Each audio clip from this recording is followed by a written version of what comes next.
नमस्कार दोस्तों, कैसे हो आप सभी लोग। Fantasy talent hub YouTube channel में आप सभी लोगों का स्वागत है। दोस्तों, इंग्लैंड और वेस्ट इंडीज के बीच में जो तीसरा और आखिरी T20I मैच है, इसमें क्या क्या करना है, कौन कौन से प्लेयर पे दिमाग लगाना है, वो हम इस वीडियो के अंदर बातें करेंगे। साथ ही पिछले दो T20 मैचेस में ऐसा क्या हुआ है जो इस मैच में रिपीट आपको देखने मिल सकता है, उस पर भी थोड़ा सा डिस्कशन हो जाएगा, जिससे कि एक बेहतर कॉम्बिनेशन तैयार कर लेंगे। तो चलिए शुरुआत करते हैं। लेकिन अगर आप लोगों ने अभी तक चैनल को सब्सक्राइब नहीं किया है तो fantasy talent hub YouTube channel को सब्सक्राइब कर लेना, साथ में बेल आइकन पे प्रेस कर देना। इससे होगा ये कि दोस्तों जो भी टॉस के बाद अपडेट आएंगे ना, उसका नोटिफिकेशन आपको मिल जाएगा। बेल आइकन आपको यहां पर मिल जाएगा और डिस्क्रिप्शन में जाओगे ना, जब डिस्क्रिप्शन में जाओगे तो आपको मिलेगा टेलीग्राम का लिंक, जिस पर आपको फाइनल टीम और फाइनल अपडेट मिल जाता है टॉस के बाद के। पॉसिबल है इंग्लैंड दोनों T20 मैचेस जीत चुकी है तो एक्सपेरिमेंट भी कर सकती है, इसीलिए अगर कोई बदलाव होगा तो उसके बारे में मैं आपको टेलीग्राम पे बता दूंगा। और टेलीग्राम का लिंक डिस्क्रिप्शन और कमेंट सेक्शन दोनों जगह है। लगभग 1 लाख लोग अगर आपका इंतजार वहां कर रहे हैं तो आप लोग क्यों पीछे हैं, आप भी जुड़ जाइए। चलिए बात करते हैं वेन्यू के बारे में। मैच होगा, हाँ। और दोस्तों अगर चीजें समझ में आए ना तो वीडियो को लाइक कर देना। वैसे तो लाइक के साथ में वीडियो का आगाज करोगे तो रिजल्ट भी पॉजिटिव भी मिलेगा। मैच होगा द रॉस बोवेल साउथहैम्पटन में। इस मैदान के ऊपर टोटल जो मैचेस खेले गए हैं वो हैं 12। 8 बार पहले बैटिंग करने वाली टीम ने मैच को विन कर लिया। लगभग सभी तरह के स्कोर 3-3 बार यहां पर पहले बन चुके हैं। एवरेज स्कोर लगभग 172 के आसपास है। कुछ काम की बातें ही बताऊंगा आपको, मुझे गुमराह तो करना है नहीं, क्योंकि आपसे पैसे ऐंठने वाला तो कोई काम है नहीं। तो जो भी जरूरी चीजें हैं ना, वही आपको बताई जाएंगी, ठीक है। तो ऑस्ट्रेलिया ने 179 का स्कोर किया था, 10 विकेट चले गए थे, इंग्लैंड चेस नहीं कर पाया। साउथ अफ्रीका ने 191 बनाया था, इंग्लैंड चेस नहीं कर पाई। इंग्लैंड ने 180 बनाया था, श्रीलंका चेस नहीं कर पाई। इंडिया ने 198 बनाया था, इंग्लैंड चेस नहीं कर पाई। तो इस मैदान पर जब जिस भी टीम ने सेकंड बैटिंग करी है पिछले 4 मैचेस में, वो नहीं जीत पाई है। तो पॉसिबल यही होगा कि जो टीम टॉस जीतेगी वो पहले बल्लेबाजी का फैसला कर लेगी। अब स्कोर करने वाला प्लेयर था ट्रेविस हेड, रिजा हेनरिक्स, डेविड मलान और यहां पे हार्दिक पांड्या थे, जो कि नंबर 5 पर बैटिंग कर रहे थे। अब क्या है कि भैया जो 3 प्लेयर ऐसे हैं ना जिन्होंने टॉप ऑर्डर ने स्कोर कर दिया पहली इनिंग के अंदर। सेकंड इनिंग में लिविंगस्टन नंबर 4 बैटिंग कर रहे थे, जॉनी बेरेस्टो नंबर 4 बैटिंग कर रहे थे, फर्नांडो नंबर 9 पर थे और मोइन अली नंबर 6 पर थे। ऐसा होने के पीछे का रीजन क्या है, ऐसा क्यों हुआ? ऐसा होने के पीछे जो छोटा सा रीजन है ना, लॉजिक अगर आप कहें कि भैया स्टार्टिंग में नई गेंद के साथ जब विकेट आए तो मिडिल ऑर्डर ने स्कोर किया, जो थोड़ा बहुत स्कोर किया वो मिडिल ऑर्डर ने किया था, ठीक है। और पावर प्ले में अगर आप देखोगे ना तो 3 विकेट, यहां पर 3 विकेट और यहां पे 2 विकेट। तो ऑलमोस्ट आपको 2 से लेकर 3 विकेट सेकंड इनिंग में देखने मिल रहे हैं। तो अगर यही फिर से रिपीट हो जाए तो क्या करना है, टॉप ऑर्डर के प्लेयर को छोड़ना है, मिडिल ऑर्डर के प्लेयर पे नजर रखनी है। और साथ ही साथ विकेट किसको मिले, बड़े कमाल की बात यह कि ये वो ग्राउंड रहा है जहां पर स्पिनर को भी ठीक ठाक विकेट मिले हैं। जैसे कि लिविंगस्टन को 3 हाईएस्ट आया, यहां तबरेज शम्सी को 5 विकेट आ गए थे। यहां पे तो खैर कोई स्पिनर नहीं मिला, हालांकि यहां पे मोइन अली को 2 विकेट मिले। अब मैं आपको एक और चीज यहां पे दिखा देता हूं कि वैसे तो बल्लेबाज नॉर्मल में ऐसा होता है कि कैप्टन वाइस कैप्टनसी के लिए सेफ चॉइस हो जाते हैं, लेकिन यहां इस मैदान के ऊपर ना गेंदबाजों ने बड़ा अच्छा किया है। आप जैसे यहां पर देखेंगे लिविंगस्टन 3 विकेट है। अब आप ट्रेविस हेड को तो कैप्टन नहीं मान पाएंगे जीएल का। अब जीएल का कैप्टन कौन हो गया, या तो लिविंगस्टन या सीन एबॉट, दोनों में से जिसने भी थोड़ा बहुत इकोनॉमिकल अच्छा कर दिया होगा। फिर आप अगला मैच उठाकर देखेंगे तो डेविड विले के 3 विकेट है और शम्सी के 5 विकेट है। यहां पर शम्सी कैप्टन हो गए, वाइस कैप्टन डेविड विले हो गए, दोनों गेंदबाज हैं। रिजा हेनरिक्स ने चाहे 70 बना दिया, लेकिन फिर भी डेविड विले के 3 विकेट, मतलब ऑलमोस्ट अगर पुराने पॉइंट सिस्टम से जाएंगे तो 75 पॉइंट तो वैसे हो रहे हैं, ठीक है। फिर बोनस मिला के लगभग 80-90 के आसपास पॉइंट यहां उड़ रहे हैं। हालांकि हेनरिक्स का भी 70 के हिसाब से 90 पॉइंट तो इनके भी हो ही जाएंगे। अब यहां एक और मैच है, इसमें तो खैर चलो ठीक है, दोनों को 2-2 विकेट मिले हैं, तो यहां पे जरूर आप कह सकते हो कि पंड्या कैप्टन का काम कर जाते, लेकिन फिर भी 2 विकेट में भी इनसे तो ज्यादा पॉइंट बन ही सकते थे। और यहां हार्दिक पांड्या के 4 विकेट निकाले हैं, तो कैप्टन तो बॉलिंग ही रही, मतलब बॉलिंग से ही कैप्टन रहा है, ये मेरा कहने का मतलब है। Captain Hardik Pandya, vice captain bowler में से कोई। फिर आप इस वाले मैच में आएंगे, दुष्मंत चमीरा को 4 विकेट मिले, कैप्टन का काम कर गए। वाइस कैप्टन डेविड विले बन गए, 3 विकेट निकाल दिए, मतलब डेविड मलान से ज़्यादा है, यहाँ फर्नांडो से भी ज़्यादा है। तो ओवरऑल जो पिछले 4 मैचेस निकले हैं ना, इसमें बॉलर ने ही कैप्टन का काम किया, बॉलर ने ही वाइस कैप्टन का काम किया है। अगर कोई ऑलराउंडर है तो फिर वो एक अलग चीज़ है। तो आपको ये चीज़ थोड़ा फोकस करना है कि बल्लेबाजों के पीछे मत भाग जाना आंख बंद करके, थोड़ा सा गेंदबाजों की तरफ देख लेना इस मैच के अंदर, क्योंकि 3-3 4-4 विकेट अगर आ रहे हैं ना तो ये लॉजिकल है। अब ये गेंदबाजी कहाँ करते हैं जरा इस पे नजर डाल देते हैं और इससे आपको क्लियर होगा। भाई 3 विकेट लिविंगस्टन ने जो निकाले हैं ये नॉर्मली मिडिल ओवर्स में गेंदबाजी करते हैं। सीन एबॉट आपको power play plus death over में नजर आ जाते हैं। David Willey power play death over में आपको मिलते हैं ज्यादातर। तबरेज शम्सी मिडिल ओवर्स में गेंदबाजी करते हैं। फिर आप यहाँ पर आएंगे मोइन अली मिडिल ओवर में, जॉर्डन डेथ ओवर में। हार्दिक पांड्या तो वैसे नॉर्मली मिडिल ओवर्स में ही आते हैं, मतलब जब ये खेल रहे होंगे 2022 में वहाँ पे नॉर्मल सी बात है मिडिल ओवर्स में ही गेंदबाजी की होगी। Chameera power play death over, David Willey power play death over. तो ज़्यादातर तो गेंदबाज वो है, अगर स्पिनर है तो वो तो मिडिल ओवर्स का है, लेकिन अगर फास्ट बॉलर है तो उसने पावर प्ले और डेथ ओवर में गेंदबाजी करके दी है। तो अगर आपको ये चीज़ समझ में आ गई होगी ना तो इससे आपको ये क्लियर हो जाएगा कि पैटर्न किस तरह से लेकर चलना है, कैसा पैटर्न लेकर चलना है। ठीक है, अब हाँ, और एक और चीज़ अगर हम देख लें इनमें गेंदबाज किस तरह के हैं उससे भी आपको अंदाज़ा लग जाएगा कि क्या कर सकते हैं। सीन एबॉट तो खैर राइट आर्म मीडियम है, David Willey left arm medium है, दोनों मैचेस में मिले। Chameera right arm fast bowler है, Jordan fast bowler, Hardik Pandya right arm medium है। तो 2 बार राइट आर्म मीडियम और 2 बार राइट आर्म फास्ट बॉलर, 2 बार लेफ्ट आर्म मीडियम, और स्पिनर चाइनामैन है शम्सी, और लिविंगस्टन और Moeen Ali off spin leg spin डालता है। तो खैर लिविंगस्टन तो दोनों तरह की गेंदबाजी कर लेते हैं। अब आप आ जाइए पिछले साल, जब जो इस साल ये दोनों टीमें पिछले मैच में आमने सामने हुई तो जॉनसन चार्ल्स ने 47, शिव होप ने 49 किया था। रोबन पोवेल का 34 था और अल्जारी जोसेफ के 2 विकेट थे। जोसेफ को जबरदस्ती 2 विकेट मिल गए थे, कितनी जोर से पिटाई हुई थी वो आपने देखा होगा मैच, अगर आपने देखा हो तो। बटलर का 47 था, ब्रूक का 34 था, बेन डकेट का 30 और लुइक वुड के 2 विकेट थे। जेमी स्मिथ ने 38 बनाया था, बटलर का 96, लिविंगस्टन का लियाम डॉसन के 4 विकेट, मैथ्यू पॉट्स के 2 थे और जैकब बैथल को भी 2 विकेट मिले थे। और यहाँ से एवन लुइस और रोमारियो शेफर्ड ने परफॉर्मेंस करके दिया। लगभग अगर देखा जाए तो सिर्फ एक बटलर वही प्लेयर है जिसने अच्छा किया, बाकी सब चेंज है इंग्लैंड की तरफ से। वैसी ही स्थिति यहाँ पे आपको मिल रही है वेस्ट इंडीज की तरफ से, लगभग सारे खिलाड़ी चेंज है, एक भी प्लेयर ऐसा नहीं जो सिमिलर रहा हो पहले मैच के मुकाबले। तो अगर आप पिछला मैच देखकर कॉपी पेस्ट कर रहे हो ना तो वो भी नहीं कर सकते आप, क्योंकि अलग अलग खिलाड़ी स्कोर कर रहे हैं। अब क्या रही है इंग्लैंड की प्रोबेबल प्लेइंग 11? एक बात और है भाई, वैसे तो फिल सॉल्ट अवेलेबल है, लेकिन अगर खेलते हैं नहीं खेलते तो मैनेजमेंट डिसाइड करेगा। जेमी स्मिथ है टीम में शामिल, बेन डकेट के साथ में ओपन करने, बटलर है। फिर आपको मिलते हैं Brook, Tom Banton, Jacob Bethell, Will Jacks, Brydon Carse और इसके अलावा लियाम लिविंगस्टन, ल्यूक वुड और आदिल रशीद आपको मिलते हैं।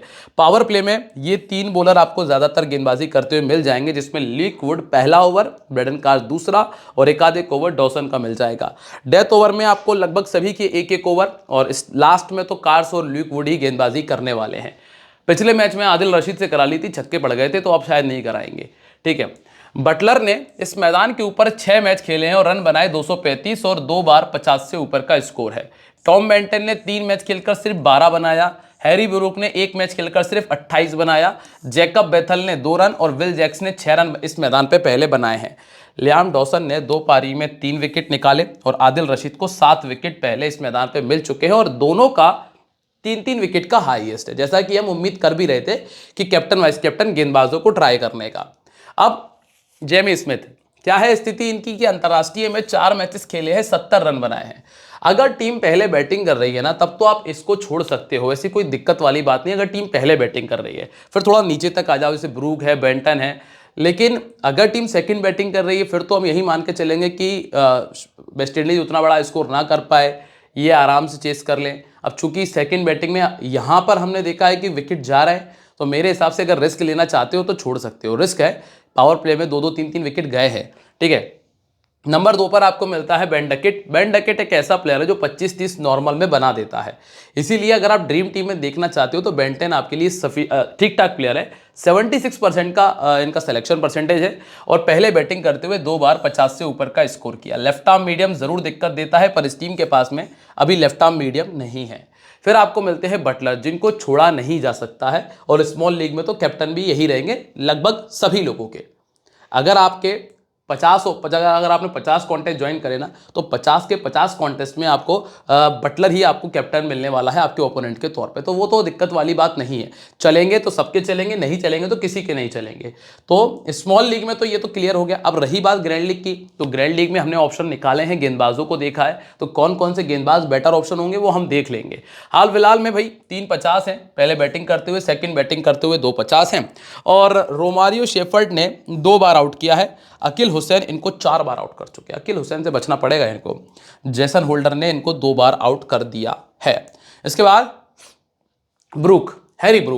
हैरी ब्रूक ना स्पिन नहीं खेल पाते हैं, ये बात को बिल्कुल आप मान के चलिएगा। 2 मैच हुए, दोनों मैचेस में रोस्टन चेस ने आउट कर दिया, 2 मैचेस में दोनों में रोस्टन चेस ने आउट कर दिया। पॉसिबल ये है कि जैसे ही ब्रूक बैटिंग करने आएंगे चेस को गेंदबाजी पे लगा दिया जाएगा, चेस लगा देंगे, गुदाकेश मोती लगा देंगे, अकील हुसैन लगा देंगे, तो ये इनके लिए बड़ी समस्या है। तो मैं ये एक बात आप नोट कर लेना, कोई बहुत बड़ी बात नहीं होगी, हालांकि इनका सिलेक्शन परसेंटेज उतना ज़्यादा नहीं है, लेकिन ये भी हो सकता है कि ब्रूक बैटिंग करने आए और बहुत ज़्यादा बड़ा स्कोर ना कर पाए। जितना सिलेक्शन परसेंटेज है उतना स्कोर भी कर दे तो बहुत बड़ी बात है।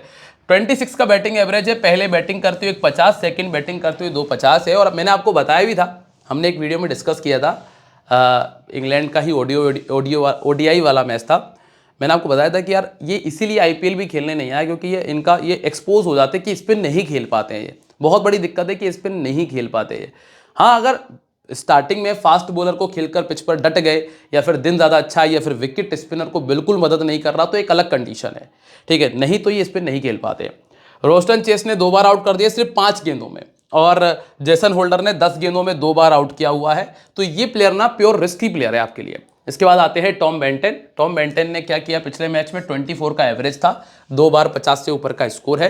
राइट आर्म मीडियम ने इनको 7 बार, और राइट आर्म लेग स्पिन ने 2 बार आउट कर दिया। अब ये बीच में यार एक गलत प्लेयर फंस गया एक बेंटन, क्योंकि अगर बैथल यहाँ खेलने आए ना तो फिर हमारे कैप्टनसी की प्राइम चॉइस बन जाए वो, क्योंकि फिर बैटिंग तो आ जाती है उस नंबर तक। लेकिन क्या है, 5वें नंबर पर बेंटन आते हैं और ये अनएक्सपेक्टेड प्लेयर है, ठीक है। 2 बार 50 किया है, स्ट्राइक रेट लगभग 150 का, पहले बैटिंग करते हुए 20, सेकंड करते हुए 29 है। स्मॉल लीग में किसी के पास नहीं मिलेगा।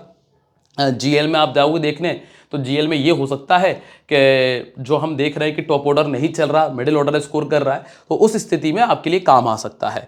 Romario shepherd right arm medium है, और जेसन होल्डर ने 2 बार इनको पहले भी आउट किया है 21 गेंदों के अंदर।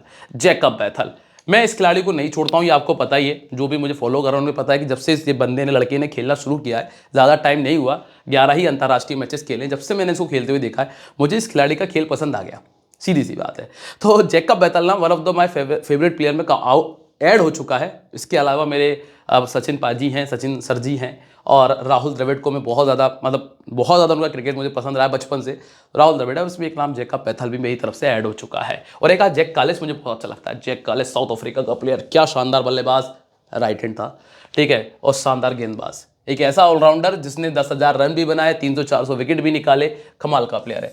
85 का बैटिंग एवरेज इनका रहा है अभी तक वेस्ट इंडीज के सामने, क्योंकि नॉट आउट रहे हैं, नॉर्मल सी बात है। 11 इनिंग में 33 का एवरेज है, 250 बना चुके हैं जिस नंबर, और पिछले मैच में तो 3 छक्के लगातार भी लगाए थे।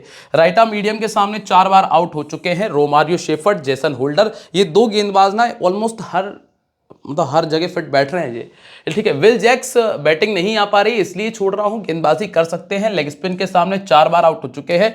अल्जारी जोसेफ ने 4 बार आउट किया है, गुदाकेश मोती 3 बार आउट कर चुके हैं इनको पहले भी, ठीक है, मतलब 10 में से 7 बार तो इन दोनों ने ही आउट कर दिया। इसके बाद है ब्रेडन कार्स, 1 विकेट फाइनली पिछले मैच में आया। गेंदबाज अच्छा है लेकिन विकेट नहीं मिल पा रहे, 10 इनिंग 16 विकेट इनके खाते में दर्ज है। तो ब्रेडन कार्स को आप टीम में, मैं तो रखने वाला हूं, हालांकि 35% लोगों ने रखा है। अब मैं यहां एक रिस्क लेके इनको कैप्टन भी बनाना चाहता हूं। ग्रैंड लीग की एक टीम में मेरे कप्तान रहेंगे ये, है ना। इसके बाद लियाम डॉसन है, लास्ट मैच में विकेट नहीं मिले, 13 पारी 10 विकेट है। अब वैसे तो कहने को गेंदबाज एवरेज है, पर पहले मैच में 4 विकेट आ गए थे तो लोगों ने रखना उचित समझा, 54% लोगों ने रखा भी है अभी भी। इसके बाद लुइक वुड है, 6 इनिंग 10 विकेट, ये बॉलर भी अच्छा है।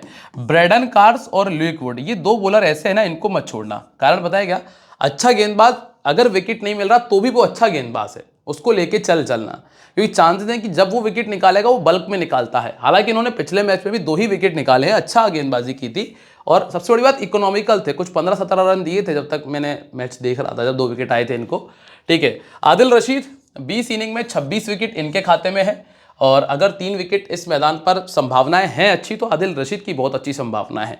इनको ट्राई कर सकते हो, स्पेशली अगर टीम पहले बॉलिंग कर रही है। 15 पारी 21 विकेट निकाल चुके हैं। और अब हम बात कर लेते हैं वेस्ट इंडीज़ के बारे में।